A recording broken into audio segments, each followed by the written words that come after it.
Hello everybody, Cybernary here with another episode of Thaumcraft tutorials. Today we are going to be talking about armor and weapons in Thaumcraft. There are quite a few. I don't need that at the moment, but let's get started first with what is called the enchanted fabric. This is probably one of the first pieces of armor that you can make in Thaumcraft. It is in our Artifice tab, and it is located right here. Should already be unlocked when you first get into your Thaumaturgy. Enchanted fabric you can make with wool and 4 pieces of string and 1 essence of each type in your wand, and that will create, we just saw that will create 1 piece of fabric. Okay, enchanted fabric makes the thaumaturge's robe, which requires 5 air and the usual chest piece recipe. It also makes the leggings, which takes aqua and is the typical legging recipe, along with the boots. 3 terra and the typical boot recipe. So if I was to put, and we'll get to the goggles here in a minute, and the jetpack as well, but let me grab me some robes and some leggings and put all this on. I already had that one. Then you will see a dashing wizard. What do you think? Do I look like a wizard? Well, anyway, that is what the enchanted fabric will give you. It gives you those pieces of armor, and I don't know if you saw or not, but let me switch over into survival mode, and you will see that it doesn't give you very much armor protection as it is, only 3 bars, but it is highly enchantable. And if we come over here, we can enchant it with, well, I'm not in creative anymore. We can enchant it with all the usual stuff: protection, fire protection, thorns and breaking, magic resistance, soul bond, and repair. Repair is one of the new ones that Thaumcraft adds that means that it won't lose durability, but you can't do unbreaking and repair. You can only do one or the other. Kind of like when you do protection. You can only do one type of protection, not the others. So anyway, it's very highly enchantable, and it is a good starting set of armor for your magic use. Moving on, we talked a little bit more about the goggles of revealing earlier, where if there are nodes in your world, you can't see them unless you have a thermometer. Like I've got one. There's one right down here. Let's see if I can find it. Oh, I don't see it. Where did it go? There was one right down here. It must be on another part of the map. Let's see if we can find a node real quick. Well, if not, then let me put on my goggles and see if I can find one. There's one right over there. So with this, without the goggles, you can barely see anything. This is how you have to find a node without either. With the thermometer, if you're close, you can see it with this. But the best thing is to get yourself some goggles of revealing, and then basically you're looking through a thermometer all the time. You can't scan anything, but like you can with the thermometer. But anyway, the goggles are very helpful. A couple pieces of leather, some gold, and 2 thermometers with 5 of the first 4 essence and 3 of the last 2 will give you the goggles of revealing. And these also enchant just like the other thaumic robes and stuff that we've already looked at. Alright, so with your goggles and your other 3 pieces of wear, you'll be looking like a true magic geek, don't you think? The goggles are especially quite funny looking. So, but that's just kind of the start. Moving on next. Well, before we get to the Boots of the Traveler, let's talk about thaumium stuff. Thaumium, as you saw in a couple episodes ago when we were talking about alchemy, thaumium is a metal that you can get from iron and some precantatia to make magic metal. And there's a lot of different stuff that you can make with thaumium. Obviously, you can make the full set of thaumium armor, boots, leggings, chestplate, and helmet, as well as all the thaumium tools, which are the hoe, the shovel, the pickaxe, the sword, and the axe. Okay, all thaumium tools and armor are stronger than iron and can also accept better enchantments. Now, what we mean by that is that things like the repair and the magic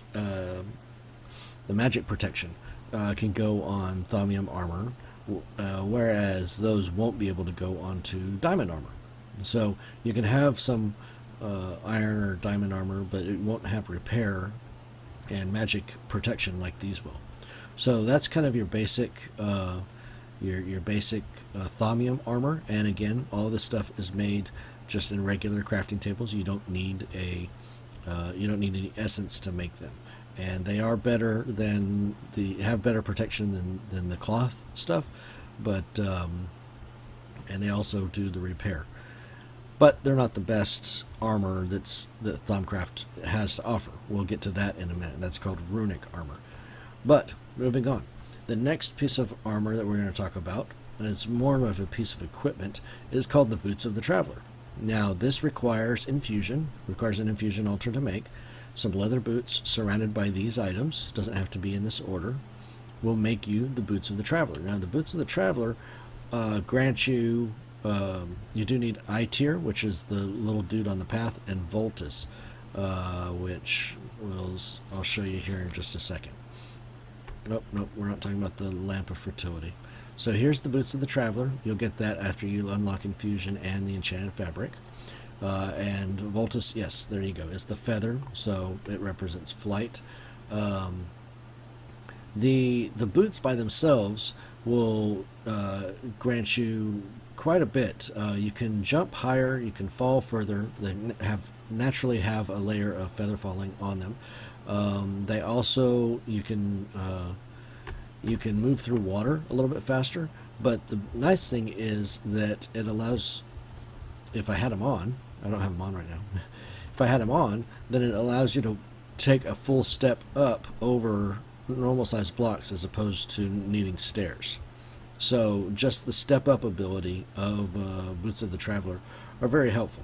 As you can see, you can jump pretty high with them too, just as a natural ability, and you do move a little bit faster with them. Now, if you enchant them and add haste to them, along with some of the other abilities that come with Thaumcraft, or enchantments that come with Thaumcraft, then these become a very, very fast way of traveling. You can jump about twice as high, you can move about twice as fast, and run even faster. So Boots of the Traveler are a very nice upgrade, and I highly recommend that you spend some time and make them, because they will be very worth your while. Now, moving on to the next thing. This is the thermostatic harness. This is what I was calling a jetpack earlier, and you'll see we've got one right here. And this little thing is great. Your life in Minecraft will never be the same once you have yourself a thermostatic harness. It is a pretty expensive recipe to make. Gold, air shards, planks, iron, and a repeater. No, sorry, a comparator. My bad. And it does take quite a bit of essence. I tier would be the well, here, I'll show you. We'll pull that up. You need to make your Boots of the Traveler, or at least unlock it, research it and unlock it before you can open up your thermostatic harness. So there's your I tier. Machina obviously is the gears. Potentia is going to be very important with this. It's what fuels it. And then of course Voltus would be your flight. So And then the other thing is that it is highly enchantable. You can enchant haste with this, and it will make it perform that much faster. Once you right click on this, you will have an interface where you can drop a jar of potentia in your hand, and then you are able to fly. I don't have any potentia with me at the moment, but I can come over here to my alchemy section and grab me a jar of potentia and demonstrate for you just how awesome this is. That we've got a jar of potentia right here, so that just became an empty jar of potentia, or just an empty jar. Let's see here. Well, I've got essence over here. Where is potentia real quick? Aqua potentia, there we go. So we're going to grab this jar, put it down, fill it up with oops, nope, I don't want it up there. Fill it up with some Essentia, and then we'll break it real quick, pick it up. Now I've got myself a full jar of potentia. And now I can also grab another one if I need to, but we're going to right click on that. We're going to put that in there, and then we're going to put that on. It replaces your chess piece, becomes its own chess piece, and now you will see over here in the left hand side of my screen I have a blue bar with the picture of the harness right above it.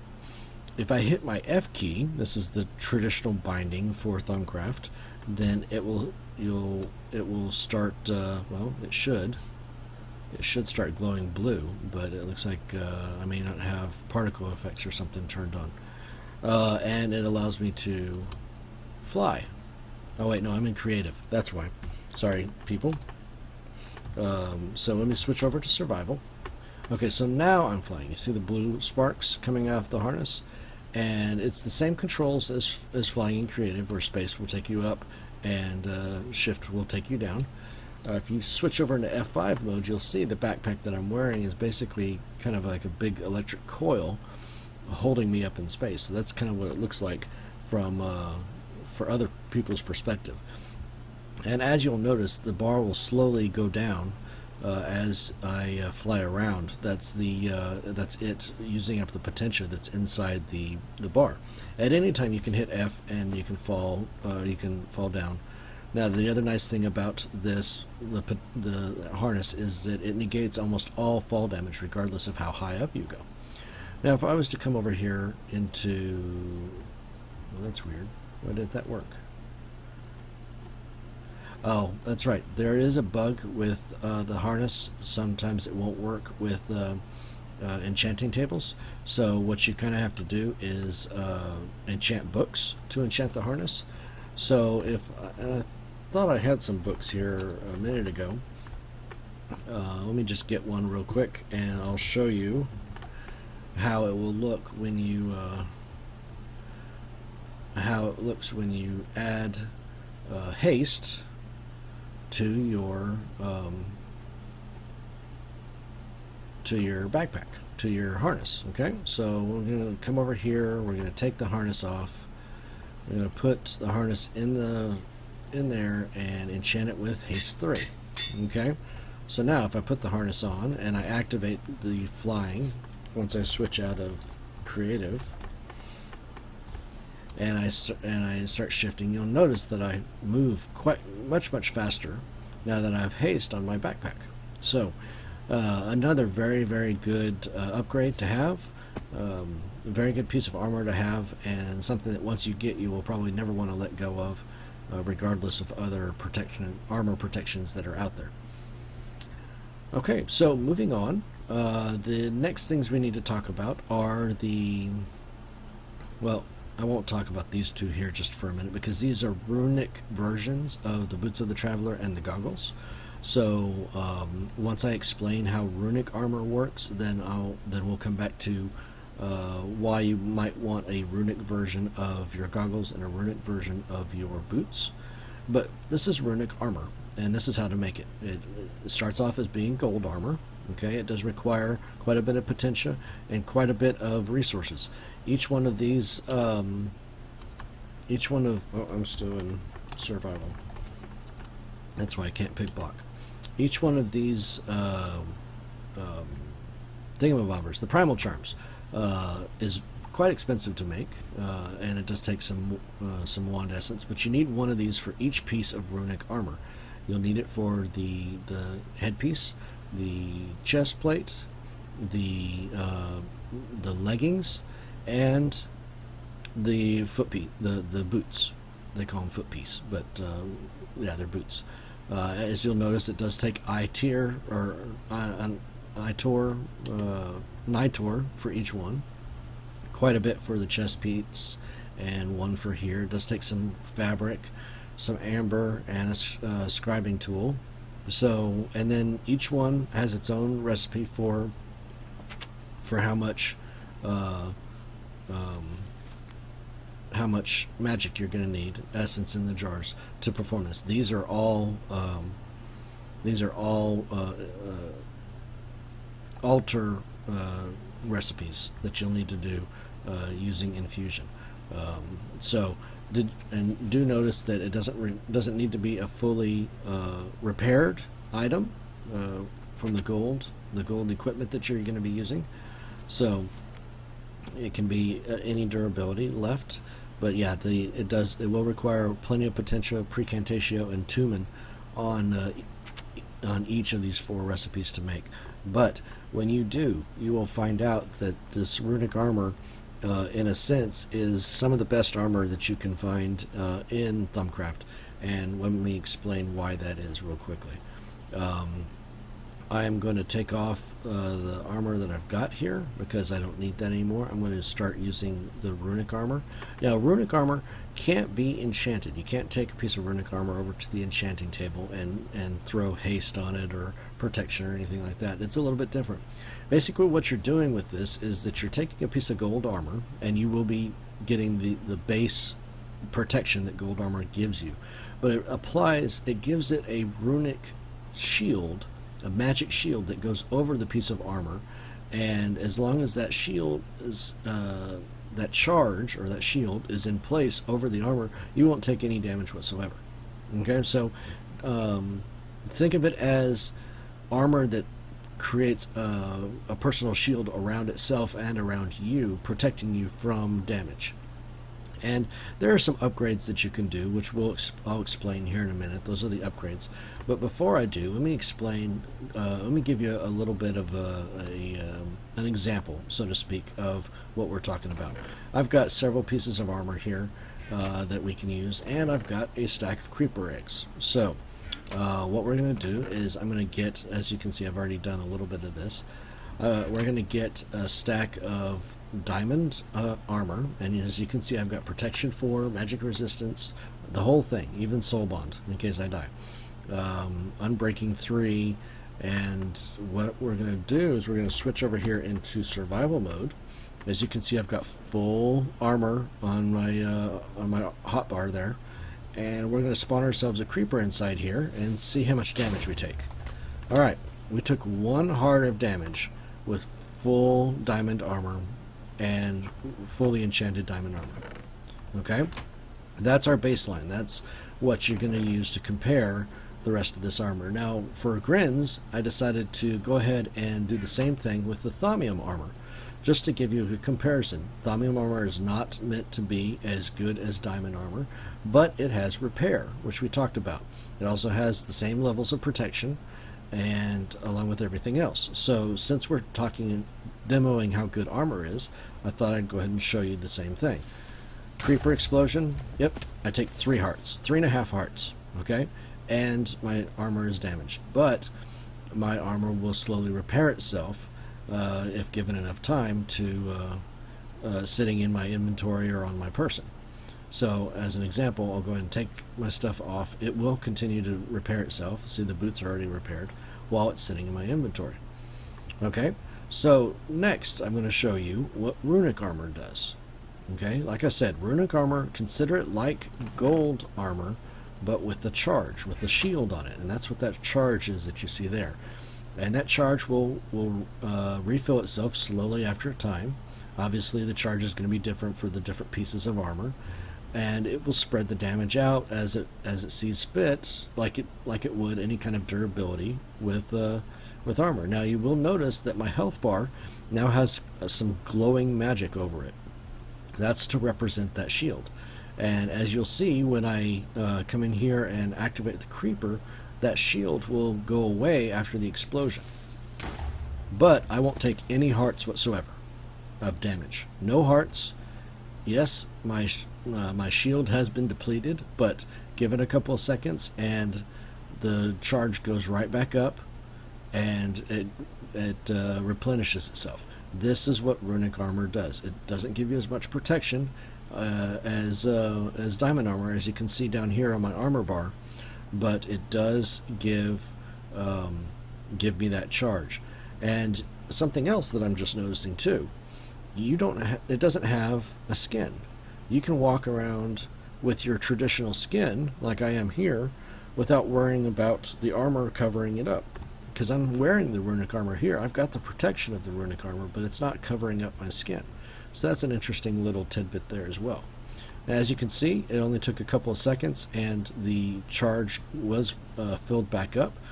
My runic pieces are now fully charged back to the place they were before, and my health bar now has all 10 hearts of magic protection over my traditional health bar. So in a sense, runic armor is better than even the fully enchanted diamond armor, because I didn't take a single heart of damage when I had it on. Now the thaumium armor, while it can repair itself, took the most damage. I took 3.5 hearts from the thaumium armor, but it still did quite a bit of damage to me. So in a sense, since we are talking about armor that can kind of heal itself, just like the thaumium can, but also give you a great deal of protection over the damage that you're going to take, I think the runic armor is by far the best of the three that we were looking at here, between the diamond armor, the thaumium armor, and the runic armor. So let's look a little bit closer at what else we can do with runic armor. We talked about how to make it. It does require gold equipment. There are some enhancements that you can add, some upgrades for the runic armor, and these recipes are the same for all 4 pieces of armor. The first being the energetic upgrade. The energetic upgrade means that it will recharge its energy, or its shield, 20% faster if you apply that upgrade. It will require infusion to add this the redstone, the dust, the salt, and the shards into it to make it a energetic armor. Okay, that's one of them. The next kind of upgrade, and by the way, you can only have one upgrade on one of these pieces of armor. I tried stacking all this onto one, and the game just wouldn't let me. I assumed because if you stacked all 6 of these on all 4 of your pieces of armor, you'd be insanely overprotected, and it probably would be game breaking.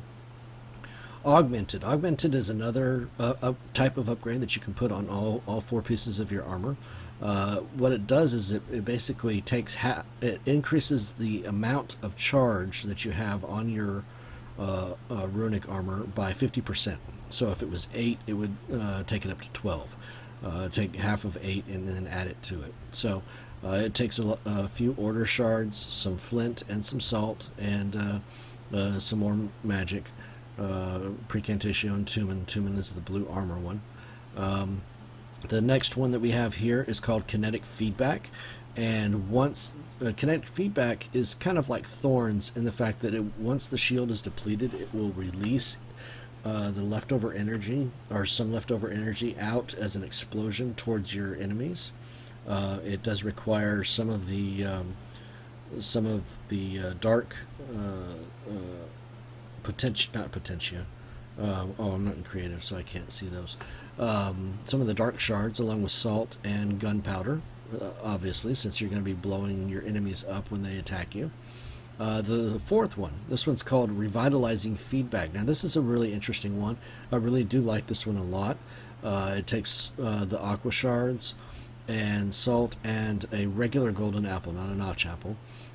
And what this does is that whenever your shields get fully depleted, it will cast a level 4 regeneration spell on you. But it only happens whenever the shield is gone. So it's kind of like a fail-safe. Think about it like a, if you ever get into a bad enough situation where your armor's completely gone, it's gonna basically have you eat a golden apple. It's gonna give you that kind of regeneration. The fifth one would be the hardened armor. This will reinforce the gold armor that you have and basically kind of add to it and make it more of like an iron level armor. That's why you've got the iron ingot there, but it's the shield will still be the same in place. So if you're in a situation where the shield is constantly going down and you need the higher level of armor protection that the iron will give you, then it might be a good idea to harden your armor as opposed to using one of these other upgrades. The last one is going to be emergency shielding. What this does is it adds kind of a shield buffer to the existing shield that you have. As soon as your shields are lost, then it will add 8 points of additional shielding spread out, or for each piece of armor that you have emergency shielding on, spread out over all of them. So if you have all 4 pieces with emergency shielding, then it will add 32 points of shield to all 4 pieces of your armor. And that's a good point to make. Like I said, you can't combine these as far as adding all 6 to one helmet, but you can combine them in the sense that you would have emergency shielding on your helmet, maybe augmented on your chest plate, and then maybe you'd put revitalizing feedback on your boots and your helmet, or your boots and your legs. It's completely up to you where you want to upgrade these. You can mix and match it in that degree, but a couple of these, like the explosive feedback and the emergency shielding, the more you put it on, the better that effect will be, because it does stack for the different pieces, for the multiple pieces of armor that you have. So to give you an example, I have a couple. I did make all this different pieces of armor down here in our infusion altar. I will kind of give you a demonstration of a couple of them. I'm not going to go through all of them because some of them are pretty self-explanatory. Energetic is going to be the exact same thing as the vanilla, except for the fact that it's going to fill up those charge bars a lot faster. Augmented is going to be probably one of my favorites because it basically increases the amount of charge that you have. So you'll have even more of a damage absorption there. Kinetic feedback I could show you, but we're dealing with creepers at the moment, so I'm not gonna. They're gonna blow up anyway, right? Now I will show you revitalizing feedback because that is kind of interesting to see. Having your a regen spell added at the right time is a big deal. So it's gonna a stack of creeper eggs. Now we're gonna need a couple of these for this to work. Because one creeper, as we saw, didn't do enough. So we're going to add a couple of these here. Oh, see, he blew up the other 2. So let's try that one more time. And as you'll see, I'm still... Okay, so see, now I've got regen. Regen 4 for 6 seconds when it first came on. It's probably more like 8. But as that is kind of your added insurance that you're not going to get hurt, or that you won't die if your shield ever fails. So that's kind of the revitalizing feedback. Hardened, like I said, it's just going to increase the amount of armor that that's on your armor bar, and I'll show you that in... I'll just go ahead and show you that now. I don't need to worry about this charging back up. But you did see with all of these, and even the vanilla, if I was to put it on, then the amount of armor that I've got down on my armor bar is only about 3.5 icons. So if I was to take this off and put on the hardened, then you should see a difference in the amount of armor that it grants. See, that's more like iron armor. I've got a good 7 bars right there of armor protection if that shield, once that shield goes down. So that's the benefit to hardened. And then emergency shielding is pretty much how you would imagine it. If the shield ever does go down, it's going to apply that. It's going to basically recharge itself fairly quickly, so that you won't have to worry about taking additional damage. So that's kind of the overview on runic armor. I hope it's made sense. I don't need that sword anymore either. But there are a couple other things that I wanted to point out. As I said, we talked about how nifty it is to have Boots of the Traveler. The goggles of revealing are a great tool to have, and I don't think I'd ever want to be walking around the world without them, but just to be able to identify nodes and stuff in the area. Well, the game gives us the ability to make runic versions of both of those. We can add runic goggles to a runic helmet with just a little bit of magic here, and it'll grant you the same abilities that the runic helmet has. In fact, you can even take this and upgrade it with the upgrades that it offers. And as you can see right here, we were talking about the runic armor and then the upgrades that are out there and what you have to go about to make them. Here's the different parts about the runic goggles of revealing and the runic boots of the traveler. So yes, you can have the best of both worlds. You can have the boots and the runic armor at the same time. You can have the goggles of revealing and the runic headpiece at the same time. And if you're going to go that route, I highly recommend you do it, because the runic armor is very good. Okay, moving on. One of the other things I wanted to talk to you about, we touched on it briefly over at the enchanting table, was the different enchantments that Thaumcraft brings to the game of Minecraft. There's a couple, and then Thaumcraft actually adds the ability to add enchantments to items using the infusion altar itself, but we'll get to that in a minute. Okay, so there are 3 enchantments that Minecraft brings to the table that are just for wands and are just for the wand foci themselves. And if you want to follow along in the book, everything that we're talking about is going to be right up here in your basic information tab under enchantments. Okay, these are all the different enchantments that they add and what they do. You have potency 1, 2, and 3, which will increase the damage or range or focus of an area depending on the foci that you're putting it on. If it's excavation, then it might make it so that it breaks the blocks a little faster, or it breaks more than one block. Maybe it breaks it from further away.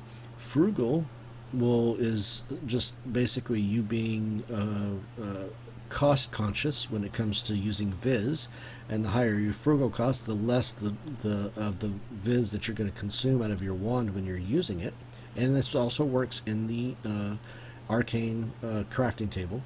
And then treasure basically acts the same way as a fortune would on a pickaxe or any other kind of tool.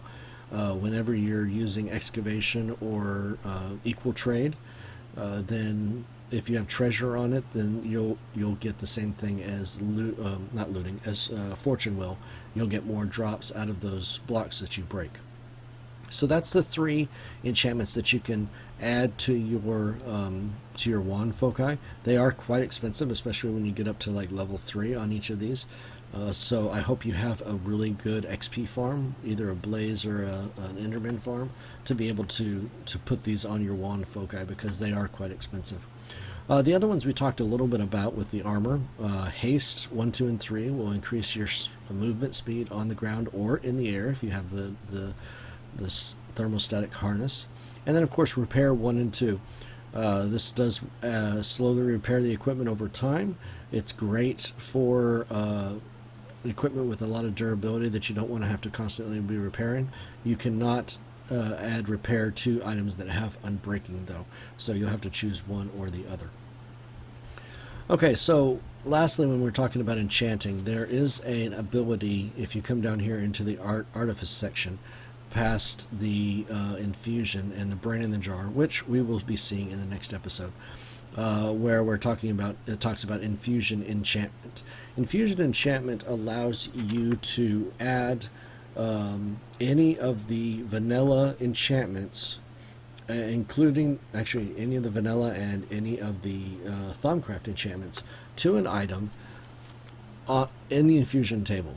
So if you have a need for if you're not playing Minecraft with a mod like Enchanting Table Plus, which is like the enchantment table that you saw me using over there that allows you to pick the enchantment, then this may be the thing for you to use, because using infusion enchanting, you can pick exactly the type of enchantment that you want for the equipment that you want. There's fire protection.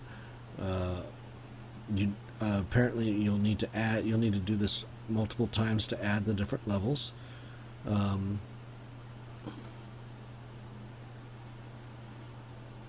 Hold on a second. Let's check that real quick.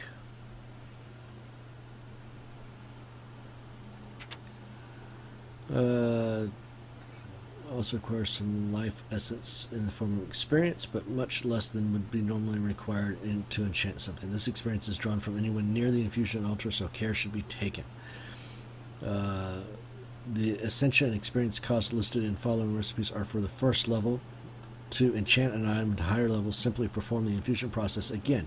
It can be repeated until the required enchantment has reached its maximum possible level. Essentia and experience cost are multiplied by the level of enchantment, so you are performing, so level 2 costs twice as much as a level 1. So, in a sense, if you wanted to get protection, you'd need to add protection 1, then add protection 2, and so on and so forth. And as you can see, like it said, the cost doubles for the different levels of the enchantment. The benefit to this, like I said, is that if you wanted a specific enchantment, let me get to the one that everybody's wanting to know. There you go, Soak Touch. Then you can do it. It will take 5 levels of experience from you: an iron pickaxe, salt, and a cobweb. So, hopefully you'll be able to get a cobweb to be able to do Soak Touch. It's not going to give it to you on the first day, obviously, and it does look like it requires quite a bit of essence in their jars. So lots of all the other typical enchantments that you would hope for are all here, like Infinity on your bow. You can do that. It does take 6 levels, and not much beyond that. Salt, arrow, and another bow, and then a little bit of magic.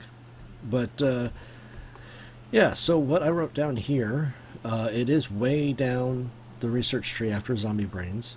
Infuse enchanting is the process of using the infusion altar to add vanilla enchantments to equipment, armor, and weapons. The steps to do this are just as complicated as any infusion recipe. They are not, however, expensive, and if you would like to be able to specify what enchant you want, using the altar to add enchants may be your best choice. Because there are so many vanilla enchantments, I will not be going over them one by one in this tutorial.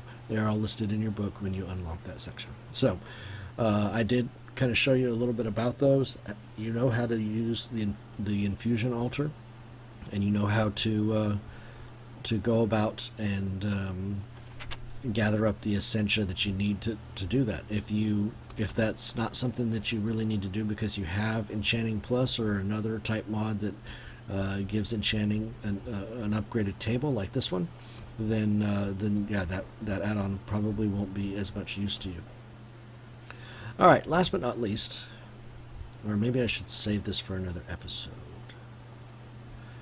Yeah, I have been running a little bit long. So, in the next episode, we will talk about the special tools that you can get, along with several cool machines that you can make in Thaumcraft. So that will be episode 6. And then episode 7, we will get to Golemancy and how to create little workers that will help you in your life and automate your entire base if need be. I hope you have enjoyed this episode. I will be back in the future with more Thaumcraft. Hope you guys have a great day, and we will see you later. Bye.